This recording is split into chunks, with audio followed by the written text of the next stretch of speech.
Καλησπέρα σας. Σήμερα θα σας παρουσιάσουμε το πρόγραμμα του Erasmus Plus με τίτλο Promoting Inclusion through Educational 3D Printing, το οποίο συμμετείχε στο σχολείο μας.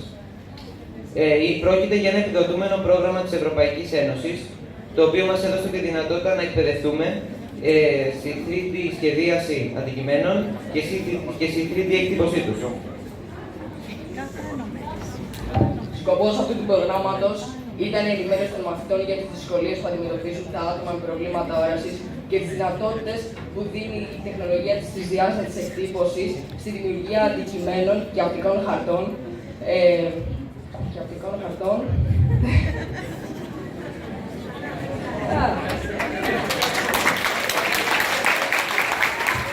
Που θα διευκολύνουν την καθημερινή και ασφαλή τους μετακίνηση. Τα άτομα με προβλήματα όρασης αποτελούν μια κοινότητα που διατρέχει το κίνδυνο του κοινωνικού αποκλεισμού και χρειάζεται η ευαισθητοποίηση όλων μας. Σε αυτό το πρόγραμμα συμμετείχαν διάφοροι οργανισμοί που ασχολούνται με την εκπαίδευση των ατόμων με προβλήματα όρασης από την Ισλανδία, την Ελλάδα και τη Λετονία, καθώς και 3 σχολικές μονάδες από την Ελλάδα και 2 από την Ισπανία.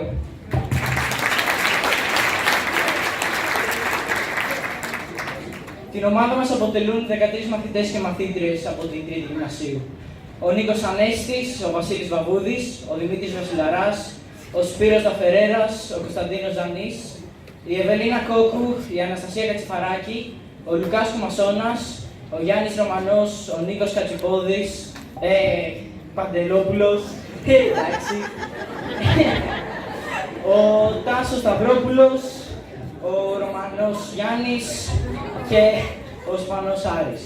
Καθώς και οι καθηγητές μας, ο κύριος Κούκης, η κυρία Λιμπεροπούλου και η κυρία Δούμα. Το πρόγραμμά μας γνωστοποιήθηκε σε 4 τοπικές online εφημερίδες, στην Αμαρισία, στη Θέση, στη Βορεινή και στα Ενυπόγραφα.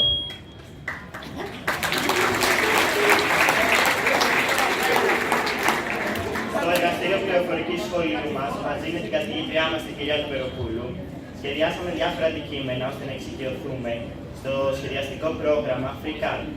Το πρόγραμμα FreeCAD είναι ένα δωρεάν εκπαιδευτικό λογισμικό σχεδίαση τρισδιάστατων αντικειμένων, αρκετά σύνθετο στη χρήση του.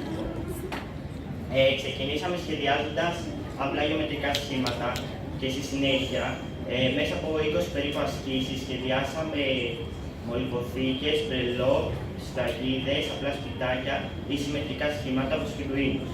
Ένα κομμάτι τυριέτα, ένα κομμάτι μπαζ, ένα πιόνι σκαγιού, το λογότυπα, το σχέδιο του Batman, το λευκό πύργο της Θεσσαλονίκης, μια τσουλίτρα, μια κορίνα, ένα emoticon και πολλά.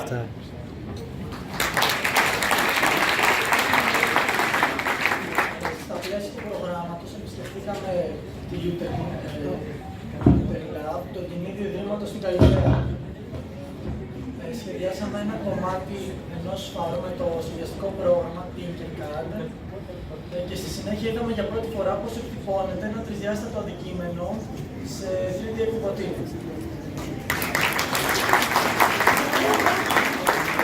Είδαμε επίσης το Φεστιβάλ Επιστήμης και Καινοτομίας Athens Science Festival στην Τεχνόπολη του Δήμου Αθηναίων.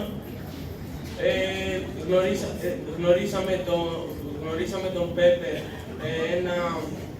ένα ρομπότ με τεχνητή νοημοσύνη. Επισκεφτήκαμε την Czech Innovation Expo, αόρατη έκθεση,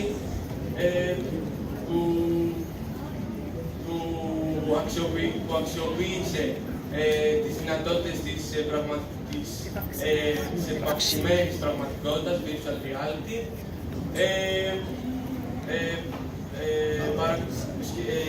Διασκεδάσαμε με πειράματα φυσικής και χημείας και είδαμε από κοντά το μονοθέσιο αυτοκίνητο, το αγωνιστικό μονοθέσιο αυτοκίνητο, το αεροπλάνο, το τηλεκατευθυνόμενο αεροπλάνο και τους φανταστικούς μικροδορυφόρους των φοιτητών του Εθνικού Μετσόβιου Πολυτεχνείου.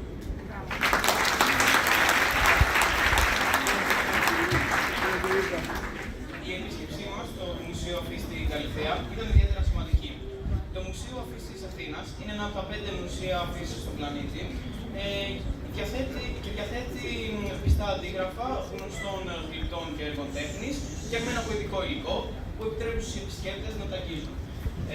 Έτσι, τα άτομα με προβλήματα όρασης μπορούν να γνωρίσουν την πολιτιστική μας κληρονομιά. Αυτή η επίσκεψή μας έκανε να διαπιστώσουμε τις δυσκολίες που αντιμετωπίζουν τα άτομα με προβλήματα όρασης και μας έδωσε στο έναυσμα να δημιουργήσουμε χάρτες και αντικείμενα που να βοηθάνε στην εκπαίδευση τυφλών ατόμων.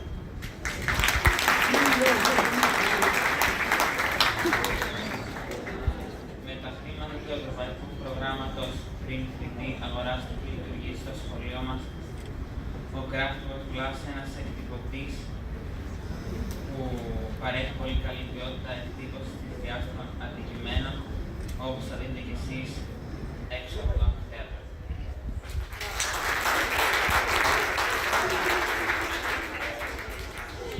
Πάνω από 285 εκατομμύρια άνθρωποι σε ολόκληρο τον κόσμο είναι τυφλοί, έχουν σοβαρά προβλήματα όρασης.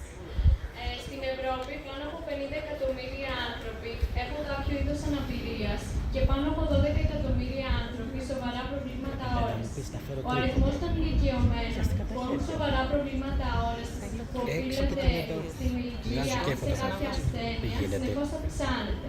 Θα πρέπει λοιπόν ο κόσμος μας να γίνει πιο φιλικός προς αυτούς τους ανθρώπους που δυσκολεύονται να εισέλθουν σε άγνωστους χώρους ή χρειάζονται περισσότερο ακριβείς και άμεσες πληροφορίες για το χώρο που επισκέπτονται ή τον τρόπο μετάβασής τους εκεί. Τα άτομα με προβλήματα όρασης δεν γνωρίζουν τη γειτονιά τους, την πόλη τους και ποια μέσα μαζικής μεταφοράς μπορούν να χρησιμοποιήσουν. Και αυτό τους κάνει πιο διστακτικούς στις μετακινήσεις τους.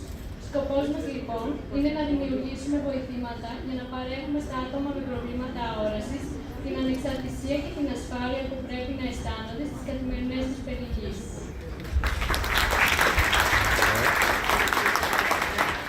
Έτσι, σχεδιάσαμε και τυπώσαμε τις γραμμές του Αττικού Μετρό της Αθήνας με όλους τους σταθμούς σε γραφή Braille, ώστε να μπορούν να διαβαστούν από τυφλούς ανθρώπους.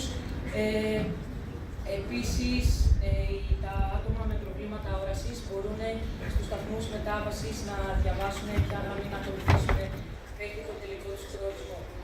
Οι σταθμοί μετάβασης είναι οι μεγάλες κουκίδες και αριστερά μπορείτε να δείτε ποιες γραμμές μπορούν να ακολουθήσουν. Εκτός από το Αττικό Μετρό της Αθήνας, σχεδιάσαμε και τυπώσαμε τις γραμμές του προαστιακού σιδηροδρόμου, όπου εξυπηρετούν μετακινήσεις από το αεροδρόμιο, στο κέντρο της Αθήνας, στον Πειραιά, αλλά και από το Κιάτο μέχρι τη Χαλκίδα.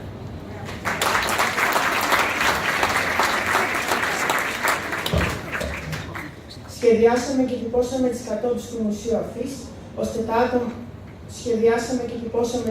του Μουσείου Αφής, το πρώτο όροφο και το ισόγειο, ώστε τα άτομα που αντιμετωπίζουν προβλήματα όρασης να μπορούν να περιηγηθούν στον χώρο με τα εκθέματα χωρίς απολύτως κανένα πρόβλημα.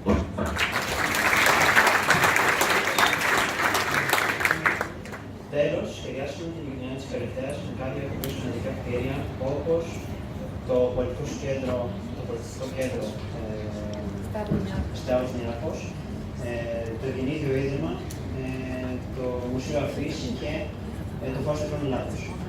Μπορείτε να δείτε επίσης την λεωφόρο Ανδρέας Σιγρού, την λεωφόρο Αμφιθέας, την λεωφόρο Κρού Κατσόνη και την λεωφόρο Λαβάκη.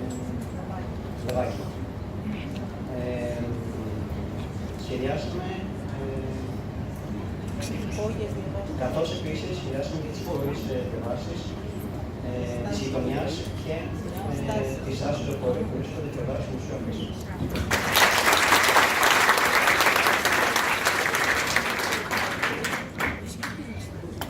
Επειδή τα τυφλά παιδάκια στα ελληνικά σχολεία που φοιτούν δεν έχουν πρόσβαση σε επαρκές αλλά και βιωτικό εκπαιδευτικό υλικό, σκεφτήκαμε και δημιουργήσαμε τρισδιάστατα αντικείμενα χρήσιμα σε θέματα ιστορίας ή γεωγραφίας, όπως ο Παρθενώνας, ο δίσκος του Χριστού, σχέδια πάνω σε αρχεία της γεωμετρικής εποχής, ένα αρχαίο νόμισμα, το λευκό πύλο της Θεσσαλονίκης και το παγκόσμιο χάρτη. Το βασικότερο σε αυτό το πρόγραμμα ήταν ότι αισθανθήκαμε ότι δημιουργήσαμε χρήσιμα αντικείμενα για άλλους ανθρώπους. Δουλέψαμε ομαδικά και φυσικά τα διασκεδάσαμε. Όλα τα αντικείμενα που δημιουργήσαμε θα προσφερθούν στο βάρο τυφλών της Ελλάδος και στο Μουσείο Αφής. Σας ευχαριστούμε όλους που ήσασταν μαζί μας στην απόψινή μας παρουσίαση. Ένα τεράστιο ευχαριστώ στην κυρία Λιμπεροπούλου που χάλασε ολόκληρο καλοκαίρι, στον κύριο Κούκη και στην κυρία Δούμα.